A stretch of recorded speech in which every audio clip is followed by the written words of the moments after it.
Welcome to Rap Stories, a show where I get the background on some of my favorite albums of all time by the artists who made them. I'm your host, David Dennis Jr., and today I'm joined by New Orleans' very own Currency to discuss his album, Pilot Talk.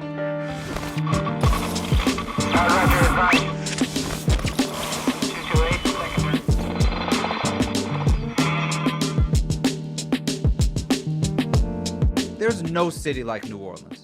This was especially true in 2010. The city was electric. The Saints had just won a Super Bowl, Lil Wayne was on top of the rap world, and the city was in the midst of rediscovering itself as America's cultural mecca after the destruction from Hurricane Katrina. During that time, I was living in New Orleans trying to get my journalism career started, covering as much of the hip-hop scene as humanly possible.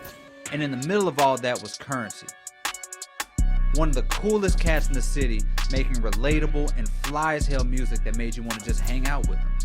He, and Saints quarterback Drew Brees, I guess, were the unofficial mayors of New Orleans. Listening to Pilot Talk, his third studio album, takes me right back to 2010 and NOLA and hip-hop overall, especially when I look at the community that gathered together to forge this incredible album. There was a rare J Electronica guest feature, Mos Def, who also happened to live in the city, on the boards and spitting some bars, Nesby Phipps, who was one of the most dedicated New Orleans legends, doing the same, and more. They were all playing off of Currency's cool. The album is a time capsule of the energy that the Big Easy was exuding in 2010. Currency's charisma is so vibrant that he draws you into every track. He raps about his fly vintage cars, him and his homies running the town, and of course, weed. All of these medicinal inclinations has made Currency one of rap's great marijuana ambassadors. And here, to discuss this seminal album that fans continue to love and adore to this day, is the New Orleans icon and another blog-era Hall of Famer, Currency.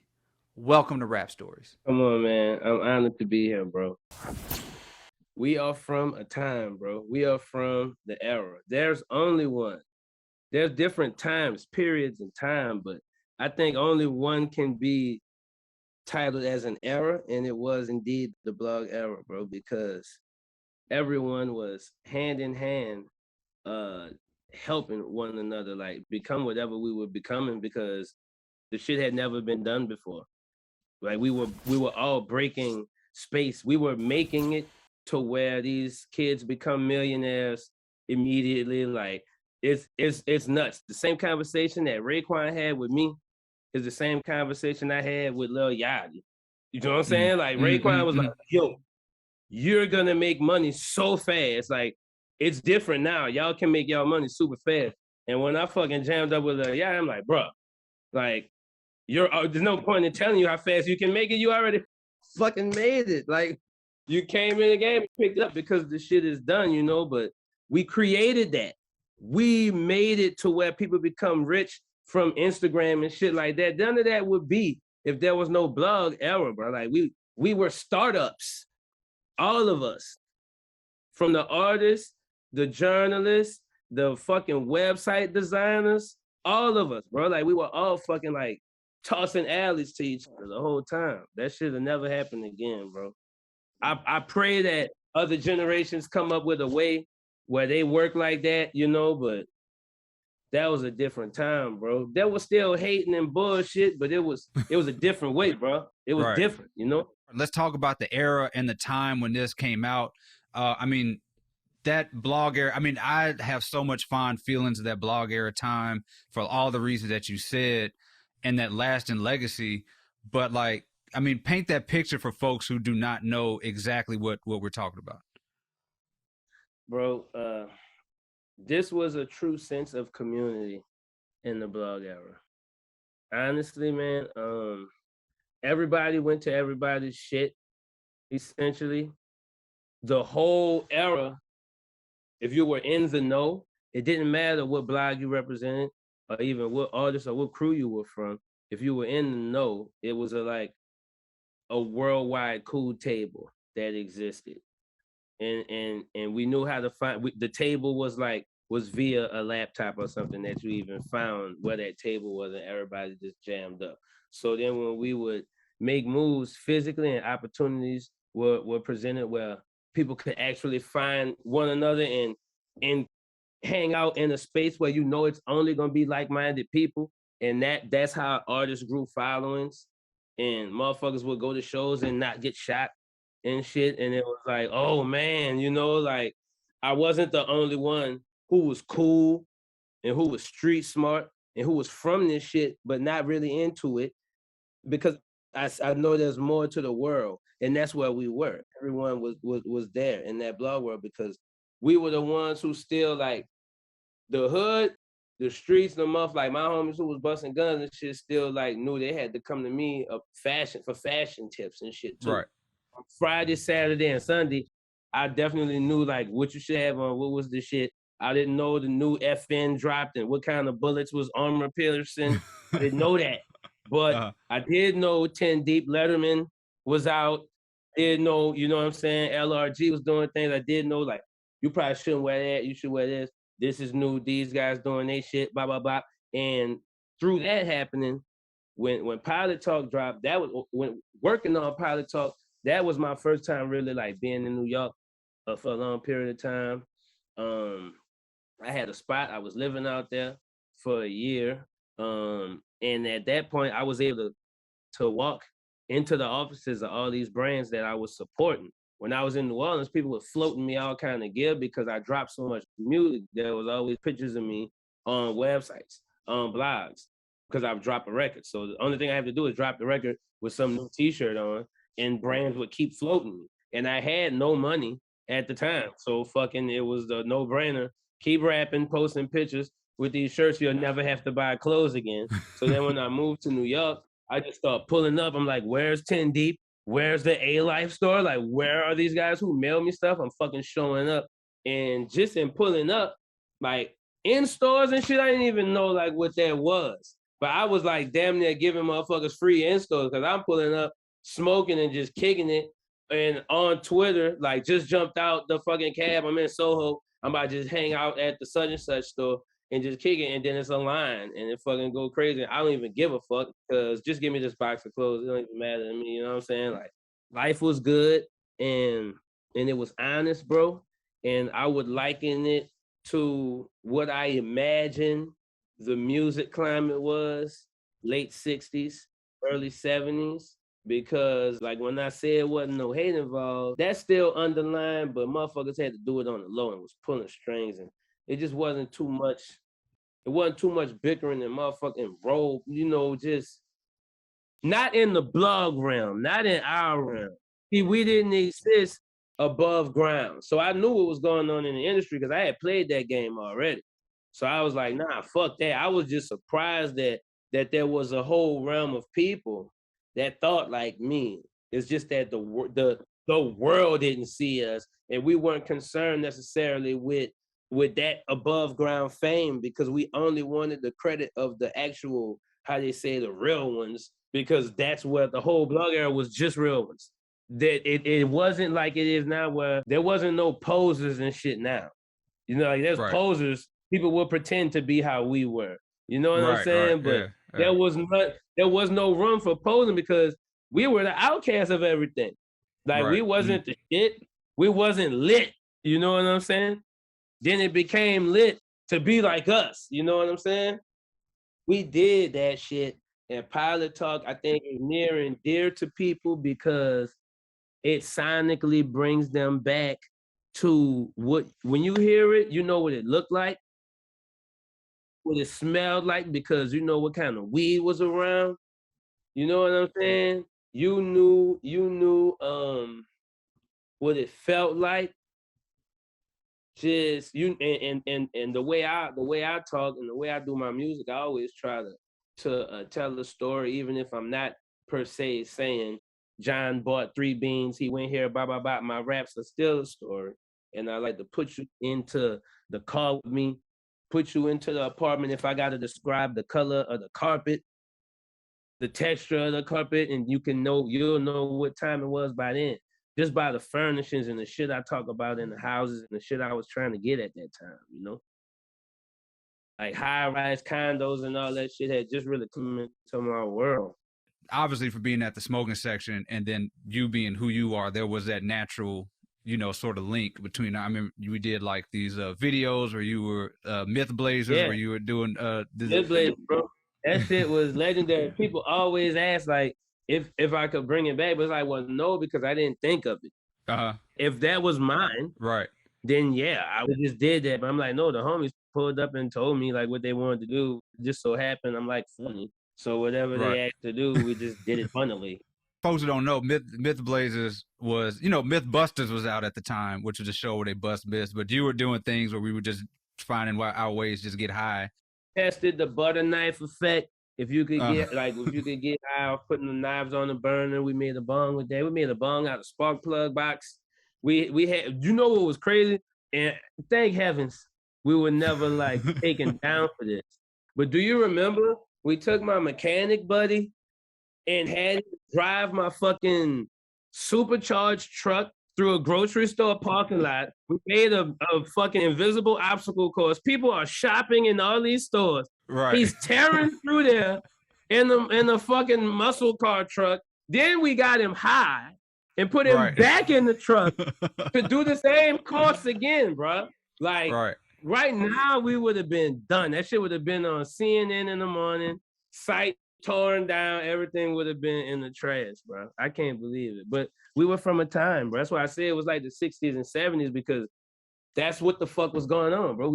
At that point, Chip the Ripper told me at A3C in Atlanta, this is when Kids in the Hall were performing at this joint in Lil 5 Points. And I was on the show, and they had just had like a record playing on Sports and this show they were playing was like kind of corporate, and then I just come fucking walking through smoking weed and shit, and everybody's like hassling me.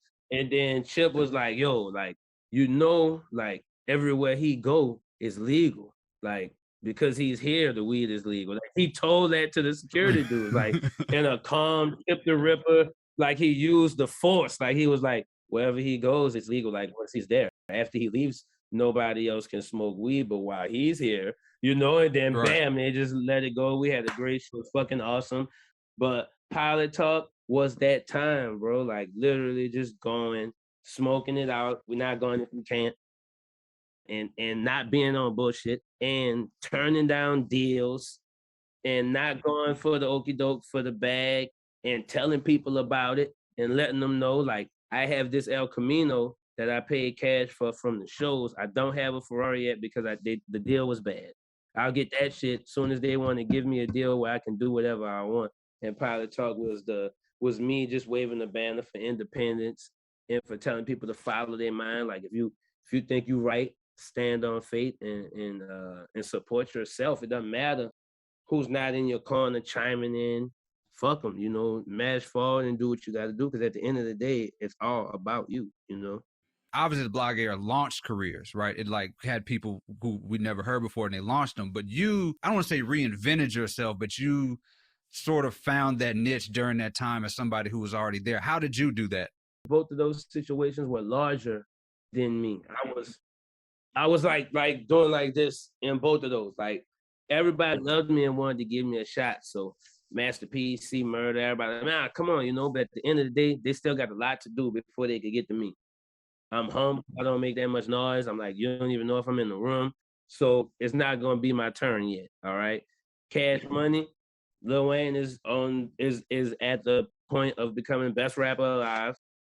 So you cannot expect Universal Music Group to be sitting around fucking routing your career and try to get you going because dude has been going for a long time, but he's stepping into a world he never was in before at this point. So I'm like, nah, it's bro time. Like, fuck, like I can't even trip. Like my whole thing in both them situations was when I stepped away was like, I'm not leaving because shit's bad for me.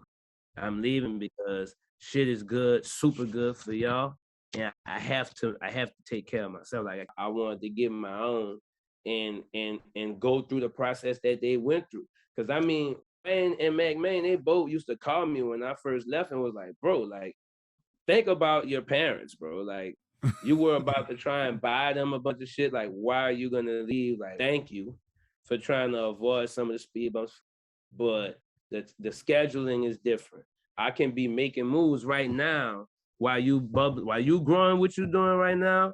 Instead of me waiting on the back burner for you to get it done, and then y'all can pay attention to me, I could just be somewhere else, hustling as an underboss in a whole nother world. You know what I'm saying? And lo and behold, I found where I was able to exist and end up touching some of the same paper, like as if I would stayed in one of them situations, you know? Let's get into Pilot Talk. When was the last time you listened to Pilot Talk? I never listened to anything that I record. I heard Pilot Talk like with Dame Dash and the DD 172 when we lined everything up and it first came back on CD. We played it, and then I was like, all right, like, y'all know I don't fuck around with hearing me, and I never heard it. So you never played it back, like you never played back any of your albums once. Why? What's up with that? I mean, I'm not gonna act like that's crazy. I don't like to read the stuff I write back over, so I feel you on that, but I don't know why you don't. You know what you did. I know what I did. I'm not gonna be like blown away by it because I said it. Like, as soon as I hear if I hear an amazing line, I'm like, well, fuck, I said it. Like, that's just not my thing, bro. Like, I think because I've encountered people who have like other artists who, like, you might go to kick it with them, and that's all that's banging is like they shit, and that always kind of to me. I just like, whoa, you know, like it's you. You know what I'm saying? Right. Like, you know, I don't know. So, you know, there's a lot of good music in the world, bro.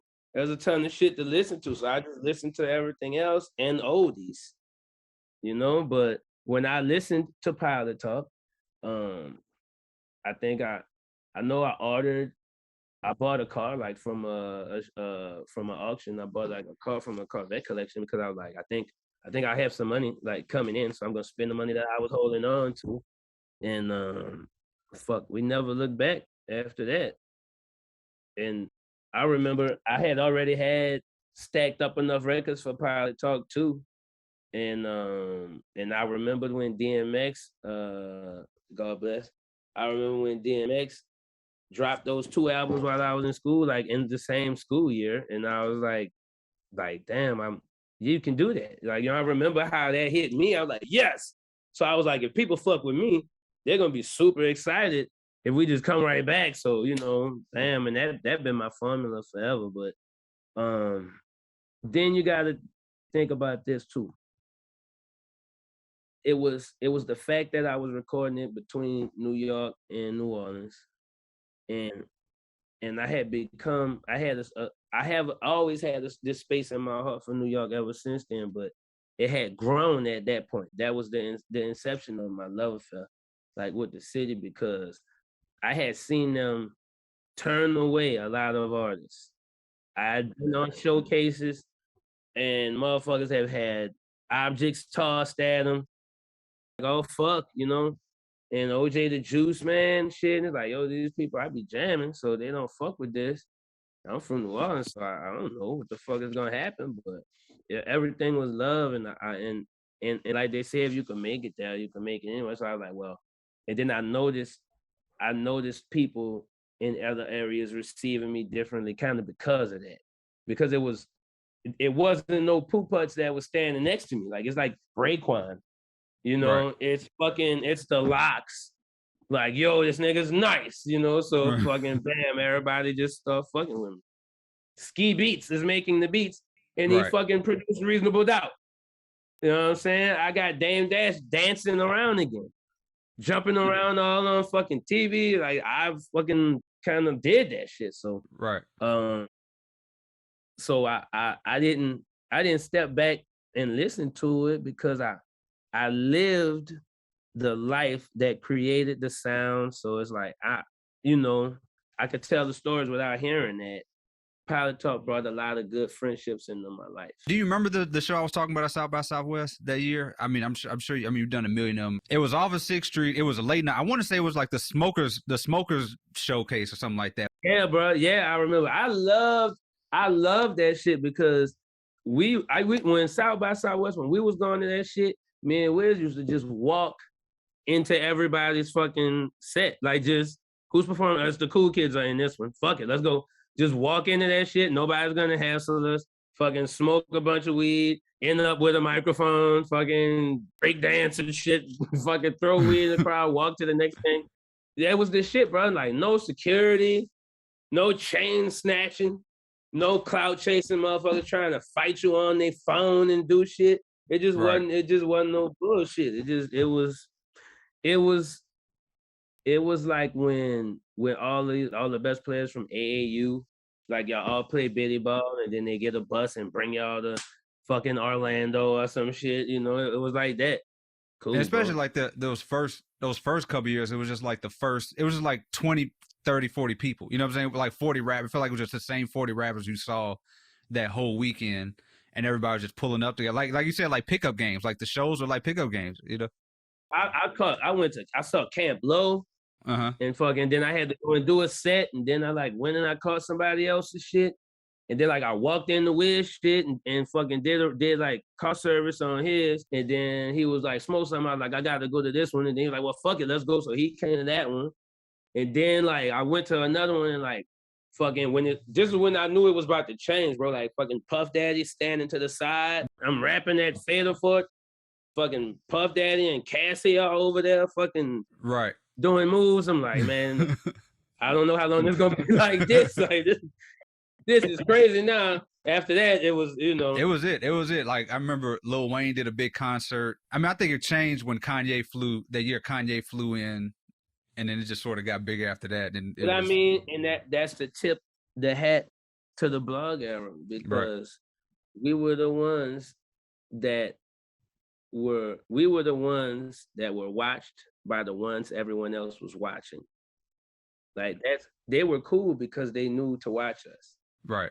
Motherfuckers was cool because they knew like you could surf these blogs. You guys were identityless and just working and going for just pro art.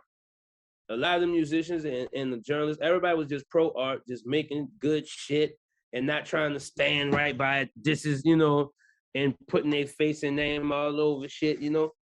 And so people could come there and check the temperature and know what's about to be next, and then do it themselves and present it to the sheep like they're the ones who cooked it up, you know? But we're still making our money in the blog rooms, so there was no point in even calling them out. It's like, fuck it, we just make money with them when they reach out. There was no way around us. You know what I'm saying? So we make that bread when y'all hit us, because you know you're gonna have to. What was your expectations for the album in terms of its performance, and what happens when it came top 40? None. I had no expectations.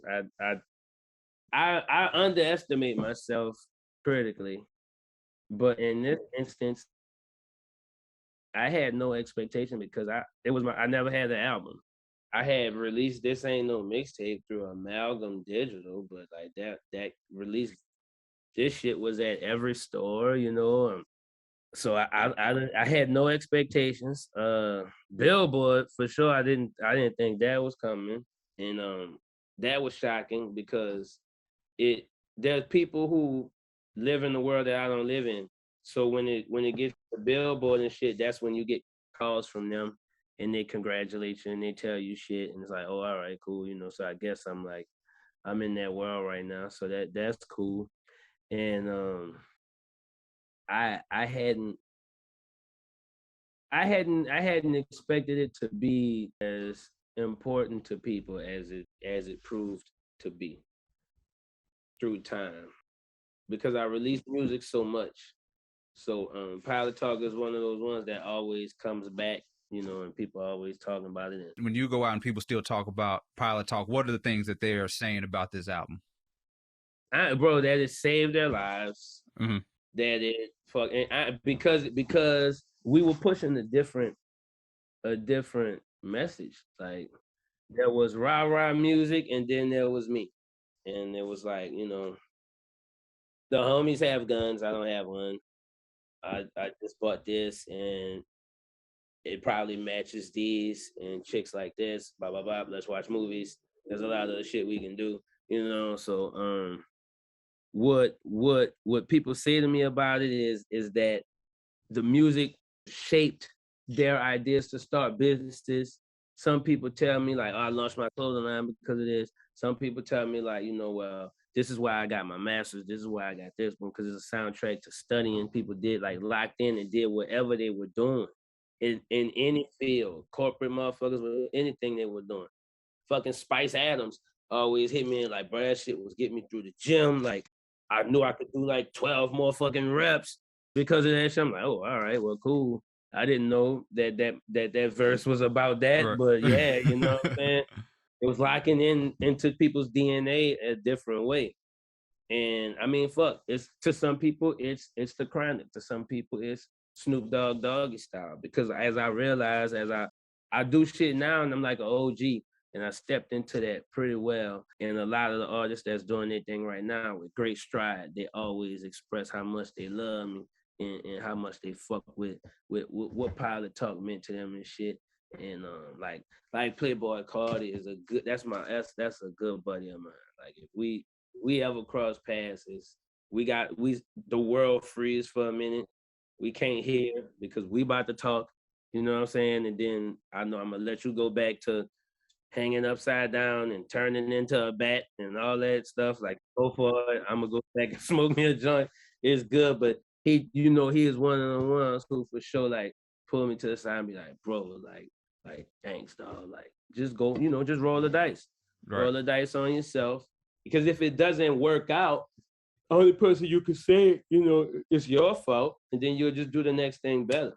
So, that's why I say it was pushing independence, and then we fucked around and got some accolades behind it. How did the Ski Beats relationship come about? When I went to hang out with Dame Dash, he was listening to something. He was like, his son put him on to my shit. And just through him listening to all like the music that his son was putting him on, he was like, nah, like, you need Ski. And him and Ski was still jams. And Ski pull up, and Ski was like, you from New Orleans? Like, you want to rap on something? Like, didn't he play me like some shit I didn't like? I'm like, no. And then he played something else, and I'm like, that's it right there. And then he was like, was he trying to play like a New Orleans type of music? Yeah, I'm like, he's like, this is the kind of stuff you like. And then I'm like, yeah. So I did like 5 records like right in front of him. Like he like was like, man, like, this is the beats I make like all day. Like, don't even trip. So we never left each other's side after that because we was both having fun, I mean, that's one of the things about Pilot Talk. And I mean, just your sound in general, especially then, like when people were chasing hits, there was still like thinking about clubs and like high energy and all that stuff. And you were leaning into folks who were just like chilling and like, you know what I'm saying? Like it speaks to that, to a different crowd of folks who still are enjoying themselves, but in a sort of different way without getting out your thing. Some people go, my music is for the motherfucker who end up in the club and be like, I don't know why the fuck I'm in here. But he know why he's in there. And she knows why she's there. He's there because this chick's there. She's there because she wanted to wear something good and look good for a little while. But we be aggravating that motherfucker after like 20 minutes. It's more so about getting dressed in the ride to the place, riding past the club before you park. I'm the soundtrack to that. I'm speaking to that part of you. Everybody else got the music for once you get in there, and it's possibly going to run you back to your car where I'll be sitting there with a joint in the ashtray waiting for you to serenade you back to the crib. You know what I'm saying? So that's why it worked out. There's one lyric in Pilot Talk that I think about more than anything. Like I think about this all the time. It's from Breakfast, where you talk about loading up an 82 game season and updating the roster. And it it was like the most relatable shit I've ever heard in my entire life that anybody rapped about. You know what I'm saying? And it's like when I hear, like, it's not, when you listen to rap music and people are like, I feel that, you usually think of like some real, heavy stuff, but like that's something you just feel. It is real. Like I feel it so incredibly much, and it's like you don't hear. To me, it felt like the first time I'd heard like my exact entire life on a track. That's what I felt like when I heard Nature. Nature said he was on the plane. There was a bar by the private jet, and they're like playing NBA 2K for 2 days straight, $50 a game. Let me polish my game. This is in 1998, or 2000. This is 2000. This is when 2K was on Sega Dreamcast. All right. And when he said that, I was like, man, like, yeah, the rap's about cutting the birds open and you and Nas Escobar fucking doing firm biz. That shit is hot, but I'm not doing that. Right. I do have a Dreamcast. I do want to play games for $50 a game. You know what I'm saying? That shit spoke to me.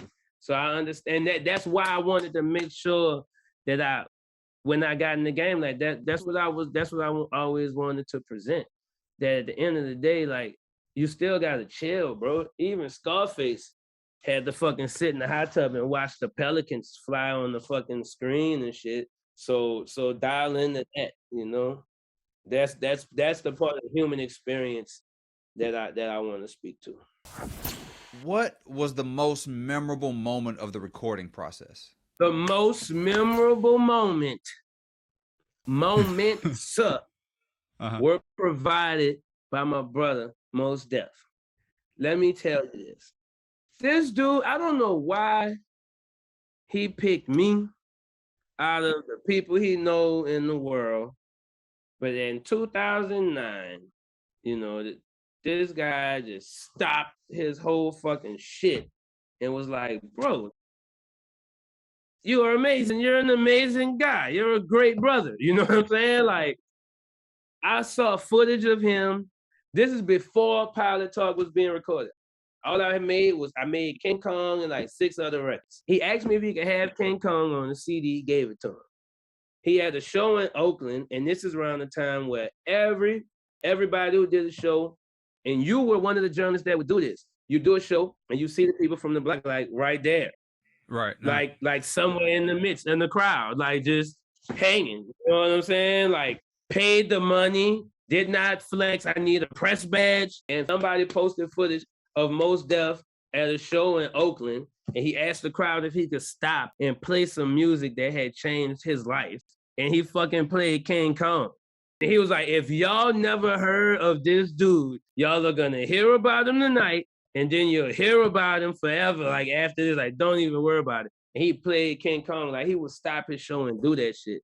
So after that, that was enough for me. I didn't even expect him to get on the record. Then one day, fucking Skeeter making beats, Sienna Miller from fucking G.I. Joe and a bunch of other movies. She's like there, like dancing around and shit. I'm like, I should make a song because this is like some kind of like model cougar or something. I don't know. Let me impress this lady. So fucking Ski, throw something on. Bam. So I'm rapping. Fucking Mos Def comes in with wasabi peas. He's eating wasabi peas and doing some Mos Def kind of shit. You know what I'm saying? He's like, oh, brother, like, he's like, peace, like, brother Spitter, like, brother Curren, would you mind if, you know, if I got on this record with you? I'm like, what are you talking about? So he's rapping, and fucking J Electronica barges in, and he's like, oh, okay, so you don't fuck with me, you know, and I'm from your city, but I'm like, well, I mean, the beat's running.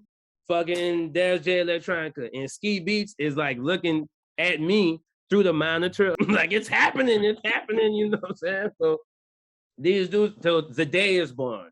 The record, The Day happened, like right there. Fucking Dame comes down, he fucking heard the record and walked down the street with his assistant. They come back like with a box of champagnes. Everybody has a bottle of champagne, and my little mind is racing because I'm like, fuck, it's Dame Dash, champagne, Mos Def, Electronica is here. Like, I'm a rap like this. I'm rapping. I'm rapping my ass off. You know what I'm saying? So I'm fucking dancing and doing shit too. And I was like the person, Dame Dash. Whenever notable people came to hang out with him, he was downstairs. You down the street, money? Come down, like, come here. And I know what that meant was, come down here and record a song in front of these people that are here. I want them to see how fast you write and how pure your fucking heart is with this music. Fucking come down here. So I like walked down and did fucking and I don't know, maybe this was on Pilot Talk 2. Or maybe it's on, I don't know. Airborne Aquarium? Where was that? I think it's the first song on Pilot Talk 2. Oh, that's on 2. Let me see. All right, yeah, I remember 2 was. I remember that. Yeah, that's the first song on Pilot Talk 2. Yeah, that was in that setting. We got Audio Dope 2. Yeah, that was in Jamaica.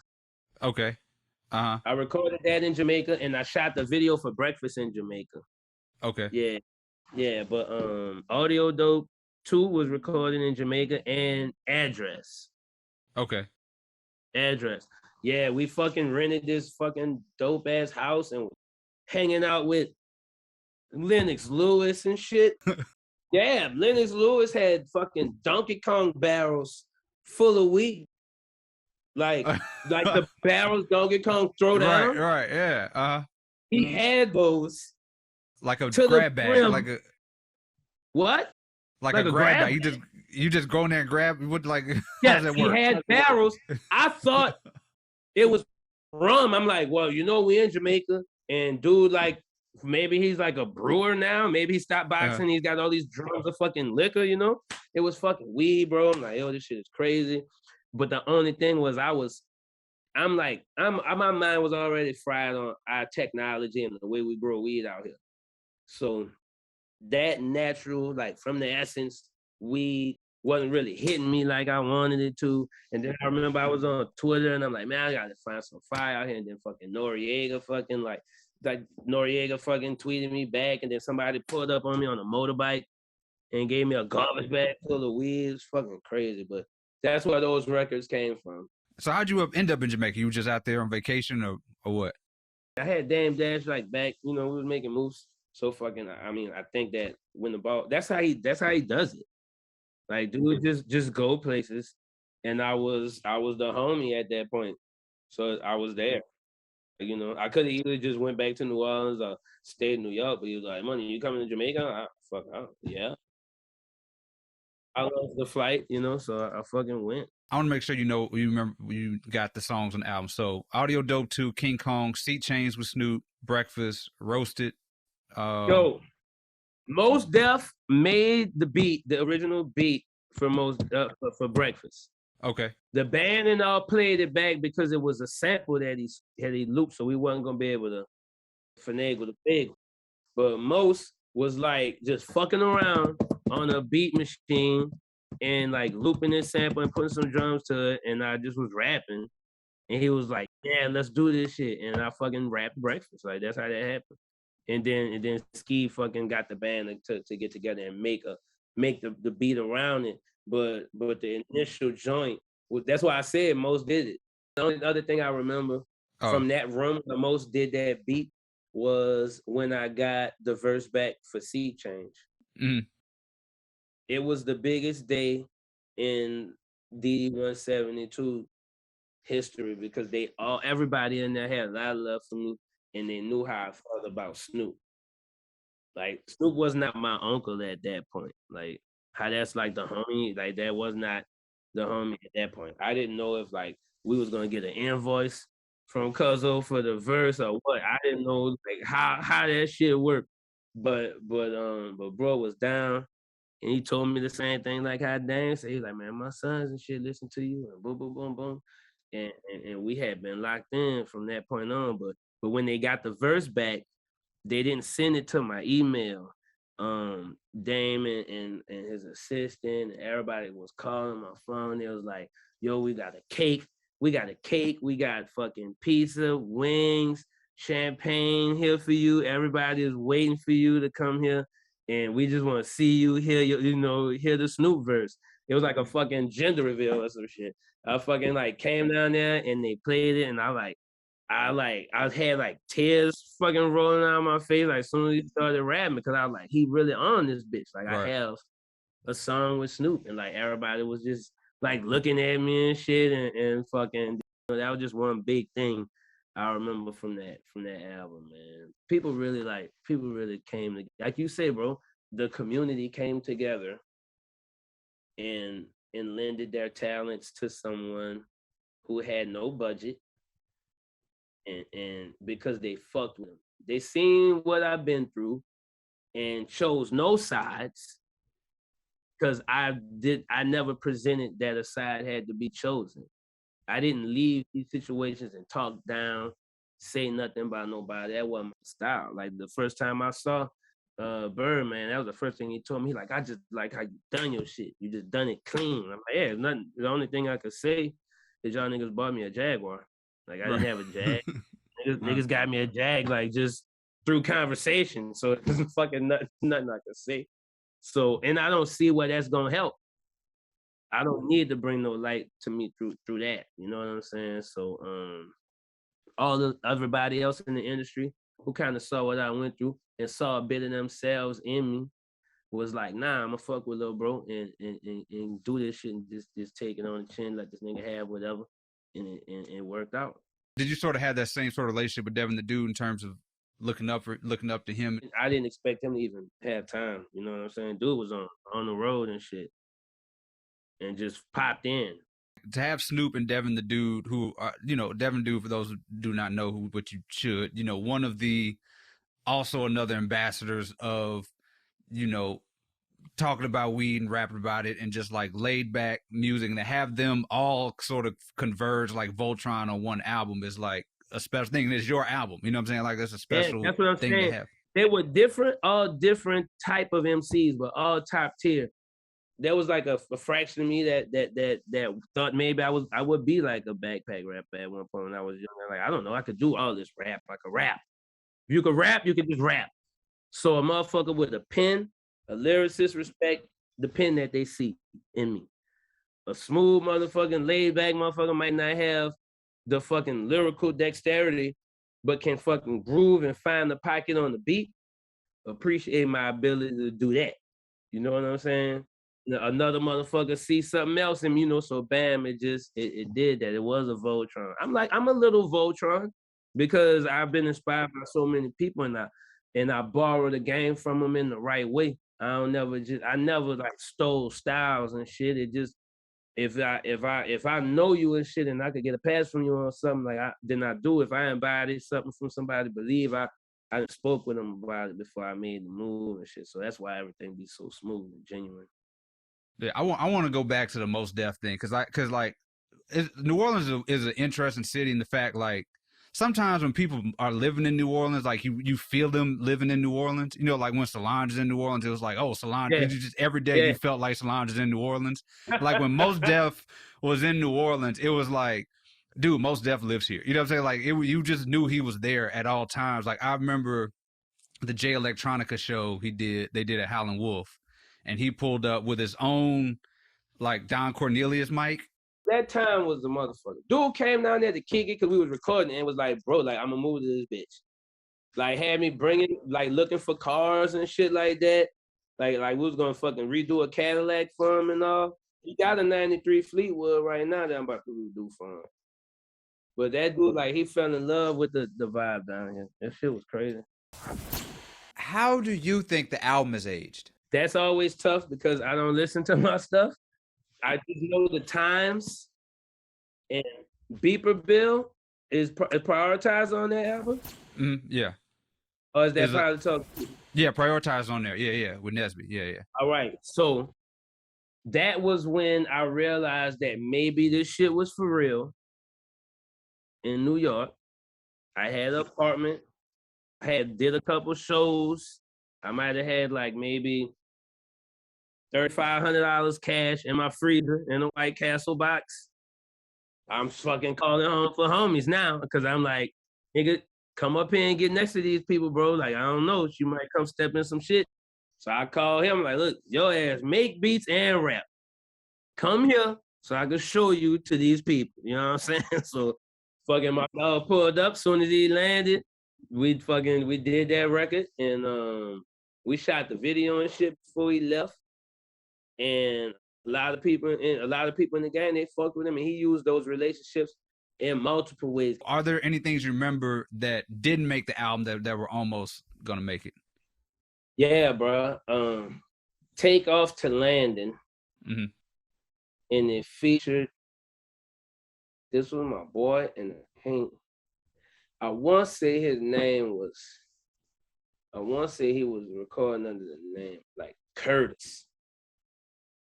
It was a dude from New York. He used to bring a briefcase everywhere he went. It was look like he was like a little short dude like me, but he was about his business though. Oh, are you talking about curtains? Curtains. Curtains? Yeah, Was his yeah, name curtains. Curtains? Yeah. I think yeah. Yeah, bro. I think Curtains, dog. he's doing like fashion stuff now. Yeah. Yeah, he was already one of them type of niggas anyway. Right. Yeah, Curtains, dog. Me and Curtains had a record that didn't go on the album, Take Off to Landon, and I loved that fucking record, bro. Yeah, I remember as a blog era deep cut is curtains. What do you think is the legacy of Pilot Talk? Well, one, you got to speak to the artwork. Mm-hmm. Dave Barnett. Right. I can't fucking. We got to make sure I don't spell his name. Do something. David Barnett fucking drew that intricate weed leaf pattern, blanketed New Orleans and New York City in it, and it represented my entire life. And that artwork, I feel that when there's gonna be artists that do that because of Pilot Talk.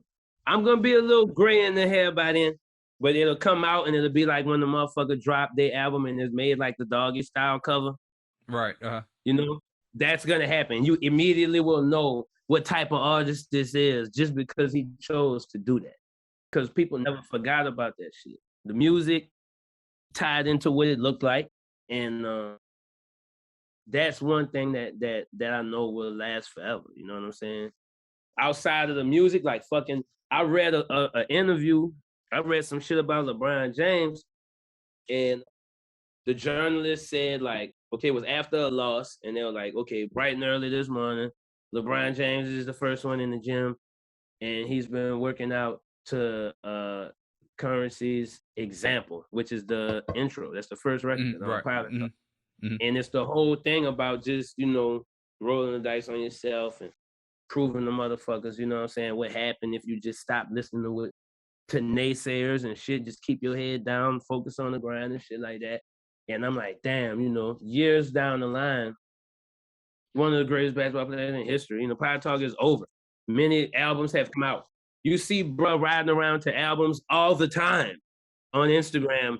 He's a fucking A&R, okay? But he still has to double back and go to the intro to fucking Pilot Talk. So what is your relationship to these new artists as sort of the elder statesmen and all that other stuff?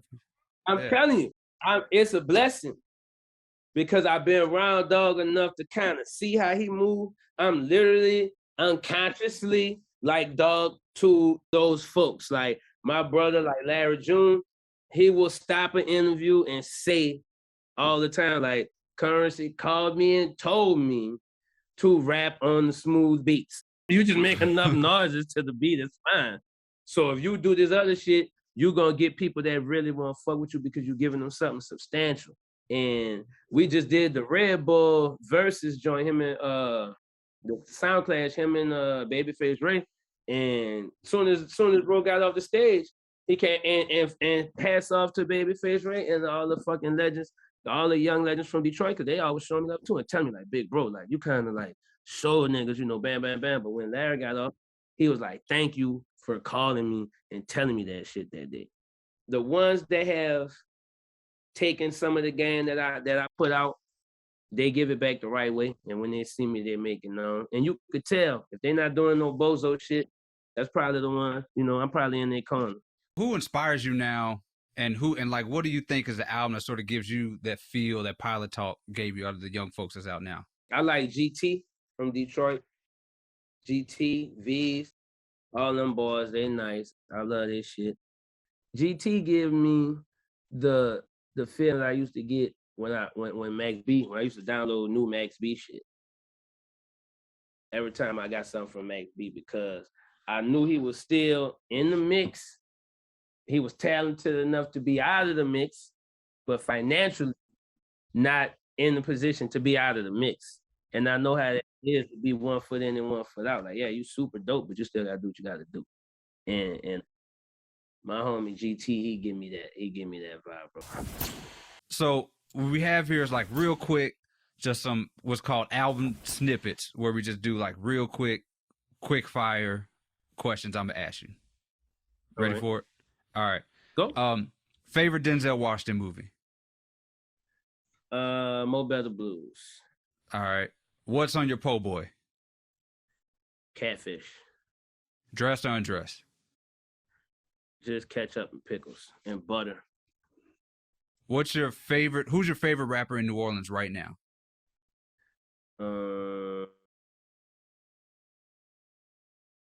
Mac. Mac. Welcome back, Mac. Yes. Yeah. Currency, 3D Not T, and Mac and Fiend dropped a banger on that album. Favorite Outkast album? AT Aliens, because of record deals.